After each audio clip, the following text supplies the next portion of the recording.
Rudra form जो है ये बहुत ही विध्वंसक है और ये शिव का ही रूप है। एकादश रुद्र, रुद्र मीन्स शिव, उसका ही रूप है।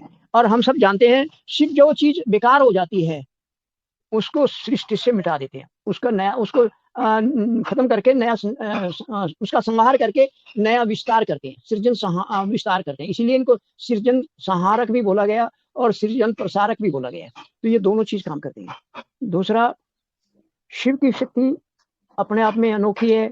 वो जैसे भोले हैं वैसे ही वो बहुत भोले हैं। वो राक्षसों को भी उसी रूप में वरदान दे देते हैं और भक्तों को भी दे देते हैं। उनके भोलेपन की भी कोई आप सब जानते हैं।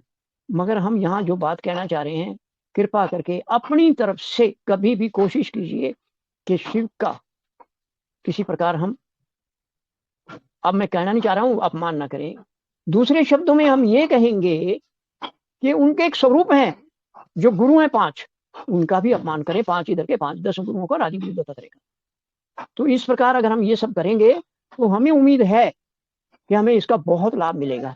और ये जो कुछ भी बताया गया है ये प्रयोग के आधार पर है। हमने आपको ड्राइंग भी दिखा दी है और ये देखिए ये ड्राइंग है, ये हमारी किताब में आएंगी, अभी 3rd बुक जो इंग्लिश में है उसमें आएंगी। और ऐसे बहुत सारे जो अनुसंधान के आधार पर तथ्य सामने हम कोशिश की गई उनकी ड्राइंग बनाई जाए, क्योंकि श्री माता जी की हर बात के अंदर, हर टॉक के अंदर इतने गहन रहस्य छिपे होते हैं कि हम तो सोच लेते हैं हमने माँ की टॉक सुन ली, बात हो गई। पर कम से कम डॉक्टर सैनी का ये इस तरह नहीं है। डॉक्टर सैनी एक ही बात पकड़ता है माँ की और उसमें से एक बात लेके चलता है, भैया ऐसा माँ ने क्यों कहा। श्री माता जी ने एक जगह अंग्रेजी में बोला, learn my secrets not revealed before. इसको मैं इस रूप में लेता हूँ, ये पहले भी हम बता चुके हैं पर आज भी बता देते हैं। जब हम छोटी क्लासों में होते थे तो एक मैथ का टीचर हमें कुछ करा देता था, एक एक्सरसाइज देता था घर करके लाना, और फिर हम घर आके अपने लेवल पे उस एक्सरसाइज को करते थे और अगले दिन वो सवाल हल करके ले जाते थे। टीचर उनमें ठीक ठीक ठीक ठीक ये गलत, ठीक ठीक ये गलत, ऐसे कुछ बता देता था। इसका मतलब क्या हुआ, श्री माता जी ने भी तो बहुत सारी चीजें ऐसी की हैं। क्यों? पहली बात तो हम बहुत ही छोटी क्लास में थे, नर्सरी में माने नर्सरी लेवल पे आके पढ़ाया आदिशक्ति नाम में, समझाया है। ये जरा ध्यान से देखिएगा, हमारी वो कैपेसिटी नहीं थी, हमारी वो कैलिबर नहीं था, हमारा इतना नहीं था जो हम माँ की या अध्यात्म की गूढ़ बातें समझ सकें। माँ ने छोटी छोटी बातों में, जैसे हम बचपन में ए फॉर एप्पल या ए अनार पढ़ते थे, ऐसे ही पढ़ाया माँ ने हमें। अब देखिए यहाँ क्या है, 2-3 एग्जाम्पल दे देते हैं।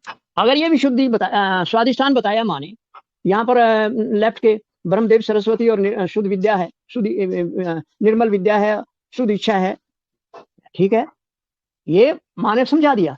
अब हमारे लिए क्लास का जो एक्सरसाइज थी वो क्या है, बीज अक्षरताएं, 3 इधर होने चाहिए, 3 इधर होने, बीज अक्षरताएं। माँ ने कहा नहीं आप हल करके लाओ, पर क्या हमारा इतना इस उम्र में आके या इस लेवल तक आके हमारी ये बात सोच में नहीं आती कि हम इसको ढूंढें। दूसरा, ये विशुद्धि है, लेफ्ट विशुद्धि है, राधा कृष्ण है, विष्णु माया है, बता दिया माँ ने, चक्कर बता दिया।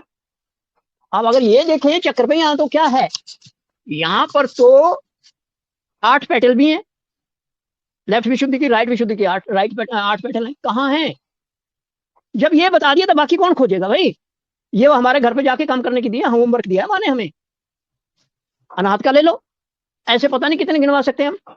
5 गुरु बता दिए इधर हैं, भवसागर में 10 गुरु बताए माँ ने, 5 इधर 5 इतना ही बता दिया, आदि गुरु दत्तात्रेय भी है, पर कहाँ है वो?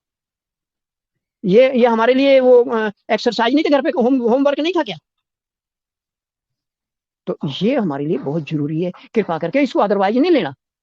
हम जिसकी जितनी स्टेटस है उस हिसाब से बात करेगा, उस हिसाब से वो समझेगा। पर हम ये कहना चाह रहे हैं कि हमारे अंदर वो जिज्ञासा आनी चाहिए। जब जिज्ञासा आएगी तो माँ से हम क्वेश्चन करेंगे और माँ हमें प्रेरणा स्वरूप वो चीज बताती हैं। डॉक्टर सैनी का अपना अनुभव बता रहा है। जय श्री माता जी। अब एक 3 जगह हमने बता दिया श्री माता जी के, 83 में, 88 में और 94 में, ये भवसागर के बारे में